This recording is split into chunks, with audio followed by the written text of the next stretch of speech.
हर हर महादेव. आज आहे माझा 75 आठचा 8वा दिवस. सकाळी 6 वाजता उठून मी पिला अर्धा लिटर पाणी. नंतर फ्रेश होऊन जिमला गेलो. जिमला गेल्यानंतर वॉर्मअप करून मी मारले 50 पुशअप मारले. 1 डे 1 मसल. त्यामध्ये आज ट्रायसेप एक्सटेन्शन, नंतर 1 ऑफ पुल डाऊन, त्यानंतर क्लोज ग्रिप बेंच प्रेस, त्यानंतर push down tricep.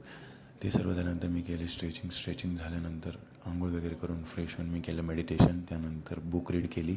Book read झाल्यानंतर आज इंडियन मार्केट 230 पॉईंट अपसाईड होतं because of strong global cue, renewed FII buying and optimizing in banking and IT stocks. आज आपण माहिती घेणार आहोत भारत इलेक्ट्रॉनिक्स लिमिटेड या स्टॉकबद्दल. हा स्टॉक डिफेन्सचा स्टॉक आहे जो इलेक्ट्रॉनिक सिस्टम आणि इक्विपमेंट मॅन्युफॅक्चरिंग आणि सप्लाय करतो डिफेन्सला, ज्यामध्ये त्यांनी लास्ट 3 इयर्समध्ये 300% रिटर्न दिले आणि लास्ट 5 इयर्स 1000% रिटर्न्स दिलेले आहे. This is only for educational purpose. Scorpio यांची टेस्ट ड्राईव्ह, त्यानंतर आम्ही बघितला नरसिम्हा मूवी, त्याच्यानंतर महादेवाच्या मंदिरात जाऊन मी गेलो माझ्या स्टार्टअपवर. काम झाल्यानंतर मी गेलो गाईला चारा टाकायला.